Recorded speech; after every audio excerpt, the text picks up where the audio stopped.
दर्शक महानुभाव सम्पूर्णलाई यस भिडियोमा स्वागत छ। आजको भिडियोमा हाम्रो अतिथिको रूपमा हुनुहुन्छ र उहाँलाई स्वागत गर्दै म उहाँलाई सोध्न चाहे कि अहिलेको चुनावमा एमाले, कांग्रेस, माओवादी लगायतका पार्टी मध्ये कुन पार्टीलाई भोट हाल्न चाहनुहुन्छ तपाईले? हामी त चाहिँ नि राजा लाउन कोसिस गरेछौँ। भनेपछि हजुरलाई राजा चाहियो। राजा राम्रो लाग्यो हजुरलाई? अहिलेको यी नेताहरूको ताण्डव विताण्डवहरू देख्दाखेरि तपाईलाई राजा नै ठिक लाग्यो? राजा लाग्यो।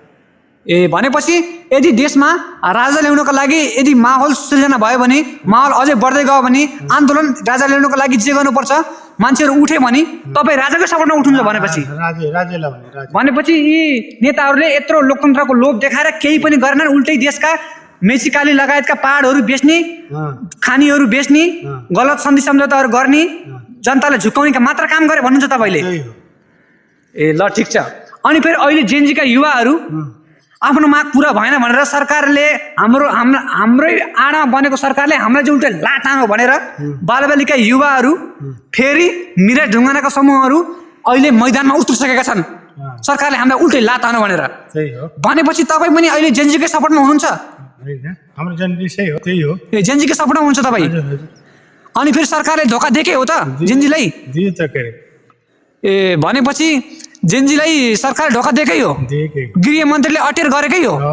भनेपछि अहिले जेनजीको घटनाले झन् विकराल रूप लिन सक्छ भन्नुहुन्छ तपाईले? त्यही हो, अहिले झन् बढ्छ त्यसरी त। अब चाहिँ हामीले खास गरेर राजा आइदिए चाहिँ देश शान्ति हुन्थ्यो, आफ्नो देश बस्थ्यो। हजुर हजुर। हो, नै भने त यो चाहिँ नि देश अझै झन् विकराल रूप लिँदै जान्छ। यो बवाल कहिले पनि हट्दैन भन्नुहुन्छ तपाईले? भनेपछि अहिलेको चुनावले तपाईले बहिष्कार गर्नुहुन्छ? राजै चाहियो, राजै चाहियो, अन्तिम विकल्प राजै हो भन्नुहुन्छ तपाईले? राजै चाहियो। राजा आऊ देश बचाऊ। देश बचाऊ। राजा छैन भने केही विकल्प छैन। ल ठिक छ। अनि तपाईले त्यो जेनजीको त्यत्रो बलिदानमा जो सरकार गठन भयो, सरकार बन्यो, तर त्यही जेनजीको माग अझै पनि सरकारले पूरा गर्न सकेन, यो चाहिँ एकदम लाजमर्दो कुरा होइन र? हो, यो त बहुत एकदम फटाएको कुरो। लाखौं खरबौं अरबौं जलो भनेर जुन सुनिएको छ मिडियामा आएको छ त्यत्रो पैसा, अनि त्यति बालबालिका जुन जसले मृत्युवरण गरे उनीहरूको माग पनि पूरा गर्न सकेन सरकारले। अनि सरकार गठन भइसकेपछि भ्रष्टाचार नियन्त्रण गर्नका लागि विभिन्न नीति नियम बनाउन सकिन्छ, तर त्यो पनि बनाएको छैन सरकारले अझसम्म। भनेपछि यो सरकारले फेरि हामीलाई बेवकुफ सम्झेको छ, जनतालाई कि बेवकुफ सम्झेको छ यो सरकारले? त्यही हो, बेवकुफै बनायो। फेरि यो सरकारले पनि बेवकुफ बनायो।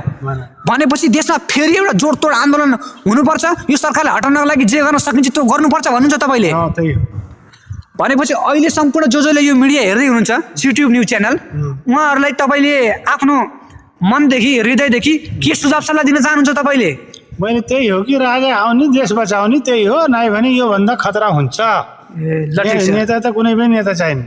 भनेपछि सबै अहिलेको बालनसा हर्क साम्पाङ पनि उचित देख्नु भएन तपाईँले? उनीहरूलाई गलत छ, सबै गलत छ। यिनीहरू पनि गलत छन्, यिनीहरूको पनि ताण्डव देख्नु भयो तपाईँले? सबै देखियो, सब आफ्नो कुर्सी खोजेछन्। ए सबैले आफ्नो कुर्सी, स्वार्थ, आफ्नो पार्टी चलाउनको लागि, बढाउनको लागि। त्यही हो। ए भनेपछि उनीहरू देश विकास गर्नेवाला यिनीहरूको छाँटकाँट पनि छैन? सब उही हुन्, उही कम्पनी हुन्, सब कुर्सी लिनेवाला। ए भनेपछि अन्तिममा तपाईँले राजा आऊ देश बचाऊ, होइन भने यहाँ शान्ति कहिले पनि हुन्न भन्नुहुन्छ तपाईँले?